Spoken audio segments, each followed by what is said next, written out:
Hello प्यारे बच्चों, कैसे हैं? आई होप सभी स्वस्थ होंगे। अपनी तैयारी को बेहतर बनाया हुआ होगा। बोर्ड की परीक्षाएं नज़दीक हैं, तो सभी बच्चे पूरी मेहनत में लग जाइए और अच्छे अंक अर्जित कीजिए। हम आपकी तैयारी के लिए कुछ न्यूमेरिकल क्वेश्चंस हैं, जो बेहतरीन न्यूमेरिकल क्वेश्चन हैं। वो बोर्ड की परीक्षा की दृष्टि से अति महत्वपूर्ण है, बोर्ड में आने की संभावना है। तो इन्हें कृपया करके एक बार सभी को अपने से खुद करके देखने का प्रयास करें और समय पर, निश्चित समय पर इन प्रश्नों को हल करने का प्रयास करें। पहला क्वेश्चन आपके लिए, 10 सेंटीमीटर त्रिज्या वाली 100 फेरों वाली कुंडली में 1 एम्पीयर की धारा प्रवाहित हो रही है। कुंडली के केंद्र पर चुंबकीय क्षेत्र का परिमाण होगा।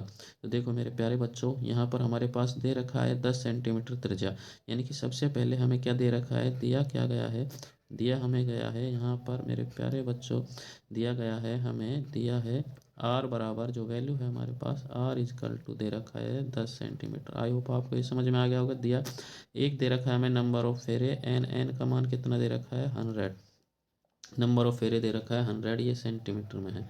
सेंटीमीटर को मीटर में कन्वर्ट करेंगे तो मेरे प्यारे बच्चों 10 गुणा में हमारे पास कितना हो जाएगा, -2 मीटर बनेगा। ये 10⁻²।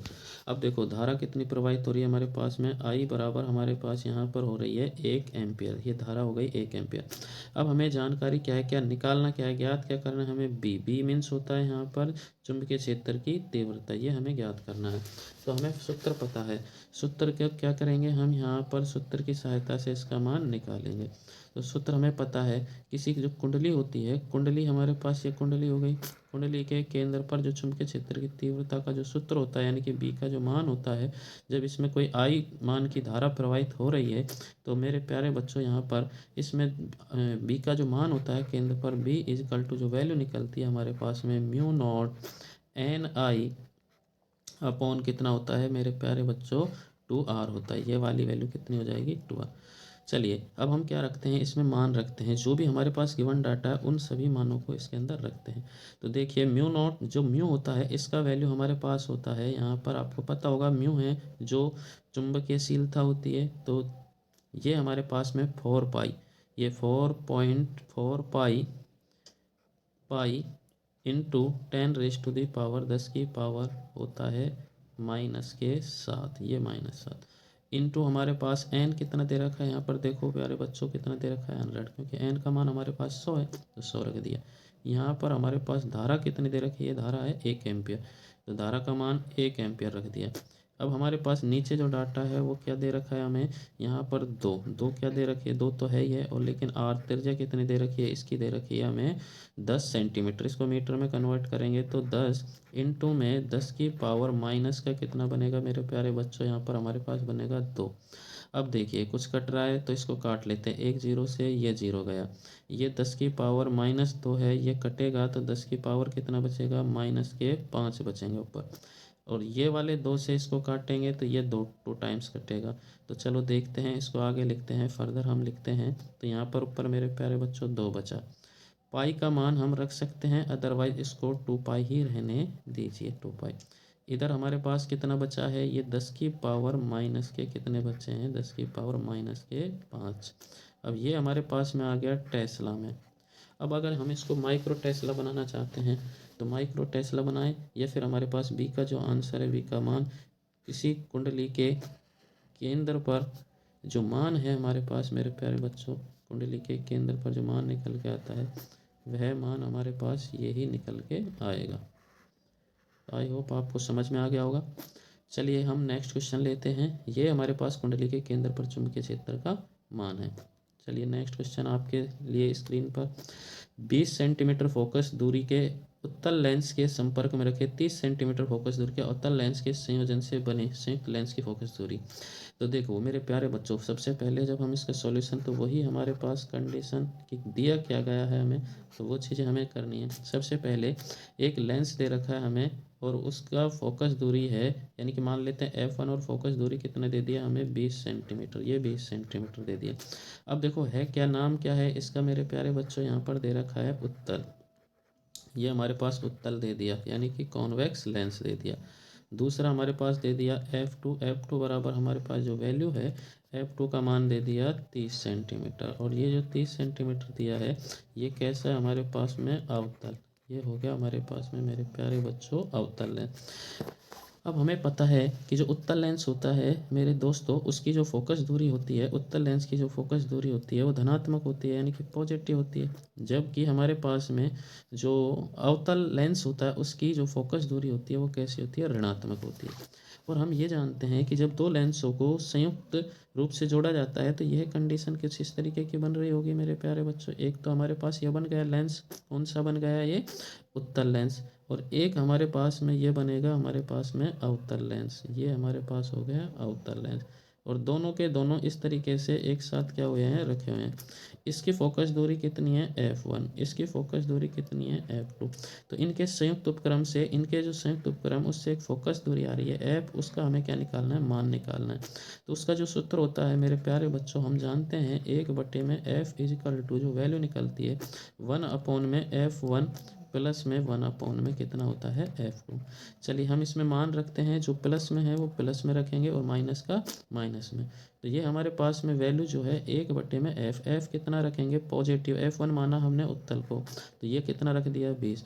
यहाँ पर देखो माइनस, इसका कैसा, अवतल का क्या होती है, माइनस आ जाएगा बीच में, 1/में कितना हो जाएगा, 30। चलिए हम यहाँ पर क्या करते हैं, एलसीएम लेते हैं। तो मेरे प्यारे बच्चों जब एलसीएम लिया जाता है तो बताओ 20 और 20 और 30 का जो एलसीएम होता है, 20 और 30 का एलसीएम कितना हो गया, 60। 20 का टेबल 3 बार बोला तो ये कितना आ गया यहाँ पर 3। इसका 2 बार बोला, ये कितना आ गया हमारे पास में 2। बताइए जो यहाँ पर वैल्यू निकल के आएगी 1/में 60।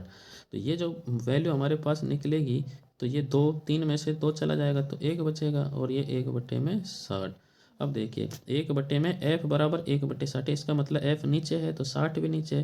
तो यहाँ पर जो हमारे पास वैल्यू आएगी वो f आया है, और वो भी कैसी आया, कितना आया है, 60 सेंटीमीटर। अब जब ये 60 सेंटीमीटर आया है तो इसको ज़रा ध्यान से देखिए, ये पॉजिटिव है कि नेगेटिव है। तो यहाँ पर हमारे पास ये वैल्यू कैसी आई है, पॉजिटिव। तो जब पॉजिटिव वैल्यू जब आती है हमारे पास, तो आप अभी मैंने जब ऊपर बताया कि पॉजिटिव जो होता है वैल्यू वो किसका होता है मेरे प्यारे बच्चों, देखो पॉजिटिव हमारे पास आया था उत्तल लेंस का, यानी कि जो उत्तल लेंस होता है उसका मान कैसा आया था, जो फोकस दूरी होती है वो कैसी होती है, पॉजिटिव होती है।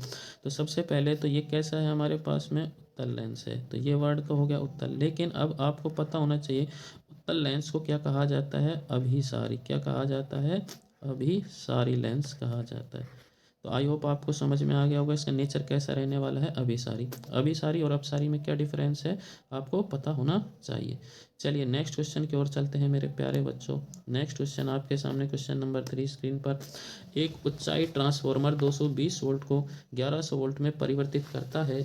यदि उसकी द्वितीयक कुंडली में फेरों की संख्या 800 हो तो प्राथमिक कुंडली में फेरों की संख्या ज्ञात कीजिए। चले मेरे प्यारे दोस्तों, चल सबसे पहले जो गिवन डाटा होता है उसको हमें क्या करना होता है, लिखना होता है। तो सबसे पहले हमने इसमें गिवन डाटा जो है हमारे पास में, उसको हम क्या करेंगे, लिखते हैं। तो सबसे पहले जो भी गिवन है हमें, देखिए क्या दे रखा है हमें, एक उच्चाई ट्रांसफॉर्मर, उच्चाई ट्रांसफॉर्मर में क्या दे रखा है हमें यहाँ पर V1 बराबर हमें दे दिया यहाँ पर 220 वोल्ट, ये 220 वोल्ट हो गया। एक दे दिया हमें V2 यानी कि सेकेंडरी कोइल में दे दिया कितना, 1100 वोल्ट। उच्चाई का मतलब होता है जो वोल्टेज को बढ़ा देता है, अपचाई का मतलब होता है जो वोल्टेज को घटा देता है। इसकी 2 कुंडलियाँ होती हैं, एक में फेरों की संख्या यानी कि N2 द्वितीय कुंडली में फेरों की संख्या वो कितनी दे दी, 800, और प्राथमिक कुंडली में फेरों की संख्या हमें क्या करनी है मेरे प्यारे बच्चों, फाइंड आउट करनी है। अब देखिए जिसमें वोल्टेज अधिक है उसमें फेरों की संख्या क्या होती है, यहाँ पर हमारे पास में अधिक होती है। तो यहाँ पे हमारे पास में जो संबंध होता है ट्रांसफॉर्मर का, जो रिलेशन होता है, उससे जो सूत्र निकल के आता है V1 अपॉन हमारे पास कितना आता है, V2 बराबर में जो सूत्र बनता है हमारे पास में वो बनेगा N1 अपॉन में N2। चलिए आपको ये सूत्र, और यहाँ पर अगर धारा का कोई संबंध गिवन होता है तो धारा का जस्ट अपोजिट होता, और धारा हमारे पास यहाँ I2 अपॉन में कितना आ जाती है, ये I1। ये किसके लिए है मेरे प्यारे बच्चों, ट्रांसफॉर्मर के लिए, किसके, ट्रांसफॉर्मर,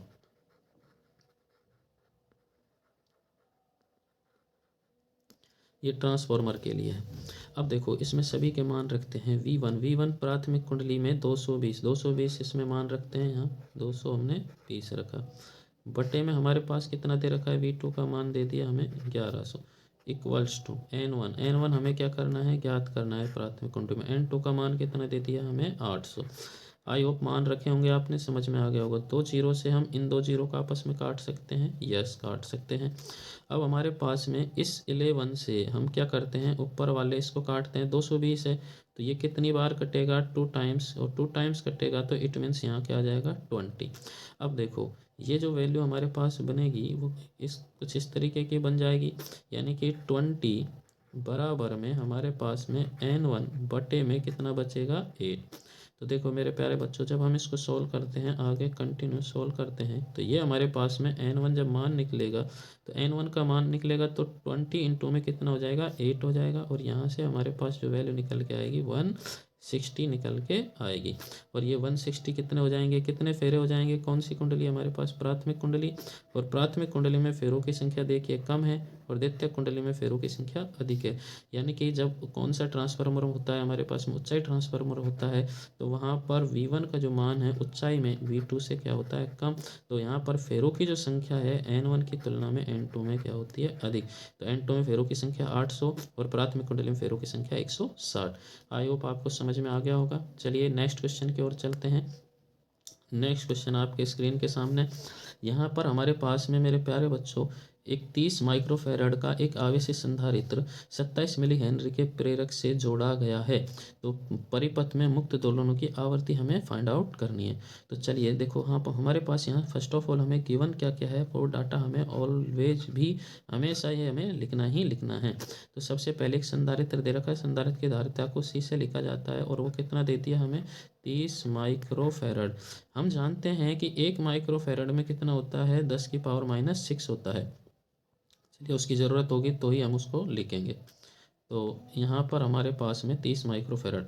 दूसरा दे रखा है मिली हेनरी। हेनरी प्रेरक होता है और प्रेरक तत्व जब जुड़ा होता है तो उसको L से रिप्रेजेंट किया जाता है, यानी कि ये हमारे पास कितना हो गया, वैल्यू इसका L हो गया। तो ये हमने क्या कर दिया, यहाँ से इसका जो मान है वो L, और L बराबर हमारे पास जो वैल्यू गिवन है वो दे रखी है हमें 27 मिली हेनरी। तो ये वाली हमारे पास वैल्यू है 27 मिली हेनरी, यानी कि ये मिली हेनरी, ये वैल्यू हेनरी। अब देखिए जब ये 27 मिली हेनरी दे रखी है, पूछा क्या है हमें, आवर्ती मुक्त दोलनों की आवृत्ति पूछी है, आवृत्ति हम निकाल। ये कंडीशन हमारे पास कौन से चैप्टर में से है, ये हमारे पास में है प्रत्यावर्ती धारा वाले चैप्टर में से। प्रत्यावर्ती धारा में जब हमें ओमेगा का मान निकालना होता है, यहाँ पर अनुनाद की अवस्था आती है। तो मेरे प्यारे दोस्तों अनुनाद की अवस्था में कंडीशन क्या होता है, अनुनाद की जो स्थिति होती है यानी कि रेजोनेंस की जो स्थिति आती है, वहाँ पर अनुनाद में क्या होता है ओमेगा L बराबर में 1 में हमारे पास में हो जाता है ओमेगा C। ये 1/ओमेगा L is equal to omega C। ये कैसे होता है, इसके पीछे ये है, ये हमारे पास होता है XL, यानी कि जो प्रतिबाधा है किस किस के, जो सॉरी प्रतिघात जो जो होते हैं किस किस के, संधारित्र के और प्रेरक के, दोनों क्या हो जाते हैं समान हो जाते हैं। ये संधारित्र का और ये किसका हो गया, प्रेरक का। तो दोनों जब बराबर हो जाते हैं तभी अनुनाद की स्थिति आती है। तो देखिए अब हमारे पास में ये वैल्यू गिवन दे रखी हैं। जब अनुनाद की अवस्था होती है तो ऐसी स्थिति में जो ओमेगा का मान है वो किसके बराबर हो जाता है, ओमेगा R के बराबर। इसी को मुक्त दोलनों की आवृत्ति बोला जाता है। तो यहाँ पर हमारे पास में ओमेगा जो R है इसका जो मान निकल के आता है मेरे प्यारे बच्चों, जो ओमेगा R है, यहाँ पर देखो ये ओमेगा और ये वाला ओमेगा दोनों मल्टीप्लाई हो जाएंगे, L कहाँ जाएगा नीचे, तो ओमेगा का तो स्क्वायर बन गया और नीचे क्या हो जाएगा LC। तो इसको जब हमने सोल्व किया तो हमारे पास कुछ इस तरीके की वैल्यू बन गई, यानी कि 1/√L और C। जब ये मान बन जाता है तो ये हमारे पास क्या बनता है, ओमेगा स्क्वायर है, ये यहाँ पर ओमेगा R का स्क्वायर यानी कि रेजोनेंस। तो ये वाली वैल्यूज जब हम इसमें रखते हैं 1 में कितना कितना हमारे पास मान है, L का मान है 27 और इनटू में हमारे पास मिली का जो वैल्यू होता है 10⁻⁻3 इनटू हमारे पास सेकंड दे रखा है 30 माइक्रोफैरड इनटू इसमें माइक्रो का मतलब होता है 10⁻⁶। चलिए हमने इनको मान रखे, मान रखने पर जब हम सॉल्व करते हैं तो देखिए यहाँ पर 27 3 जा, या फिर एक जीरो को इससे करते हैं तो यहाँ एक जीरो किसी का कम हो जाएगा, या फिर ये जो 10⁻⁻3 10⁻⁶ इन दोनों वैल्यूज़ को जब हम ऊपर लेके चले जाते हैं तो ये 10 की पावर कितना बन जाएगा, +9 हो जाएगा। नीचे हमारे पास में कितना बचा है 27 इनटू में हमारे पास में कितना है 3, और इनटू में हमारे पास में कितना है, ये वाला वैल्यू 10 मान लेते हैं। तो एक ज़ीरो से हमारे पास एक ज़ीरो जाएगा और ये कितनी बचेंगी, पावर 8। इसको हमने क्या किया है, सॉल्व करके इधर रखा। तो ये 10 की पावर हमारे पास कितना बन गया, 8। ये हमारे पास 10 की पावर 8 बटे में हमारे पास कितना है, 27 त्रीजा कितना बन जाता है, 81। ये 81 बन गया।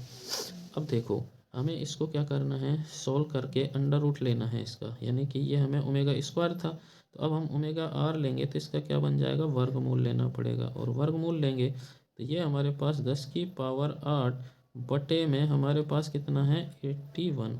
तो ये जैसे ही हमने 10 की पावर को लगेंगे तो ये हमारे पास में वैल्यू 10 की पावर 8 का जो वैल्यू है, 10 की पावर कितना हो जाएगा, बाहर आ जाएगा 10 की पावर 4। और यहाँ पर हमारे पास में जो वैल्यू है 81 है, उसका कितना आ जाता है, 9। तो ये हमारे पास में जो आवृत्ति है मेरे प्यारे बच्चों, कितना आ जाएगी, 1/9 का जो वैल्यू होता है हमारे पास में, वो वैल्यू होता है 1.11। और ये हमारे पास में कितना निकल के आता है, 10 की पावर कितना हो जाएगा, 4। या फिर इसको हम आगे ऐसे लिख भी सकते हैं कि ये जो ओमेगा आर है हमारे पास में, इसका जो आवृत्ति है 11 ये हमारे पास में 111, एक बार और 1 आएगा और ये वैल्यू हमारे पास में निकल के आ जाती है रेडियन प्रति सेकंड। तो आई होप आपको समझ में आ गया होगा कि ये दोलनों की आवृत्ति होती है। इसका जो फॉर्मूला होता है, इसका डायरेक्ट फॉर्मूला मैं आपको लिखा देता हूँ। ये क्या होता है, जो रेजोनेंस की जो आवृत्ति होती है ओमेगा आर, उसका मान जो होता है 1 में under root of L C, under root of L multiply C. ये इसका क्या होता है फॉर्मूला, एल और सी का मान रखेंगे, ओमेगा का मान निकाल लिया जाएगा। बहुत ही आसान क्वेश्चन था, वैसे बोर्ड की दृष्टि से इम्पोर्टेंट भी है। तो आई होप आपको समझ में आ गया होगा। यहाँ पर ये 27 दे रखा था एल का मान, सी का मान 30 दे रखा था। तो हम इस तरीके से इस क्वेश्चन को सॉल्व करते हैं। आगे इसी तरीके के क्वेश्चन प्राप्त करने के लिए हमारे चैनल को सब्सक्राइब कीजिए, लाइक कीजिए, अपने दोस्तों के साथ शेयर कीजिए। ऐसे ही और बेहतरीन शानदार क्वेश्चंस प्राप्त करने के लिए हमारे साथ जुड़े रहिए और अपडेट प्राप्त करते रहिए। जय हिंद, जय भारत।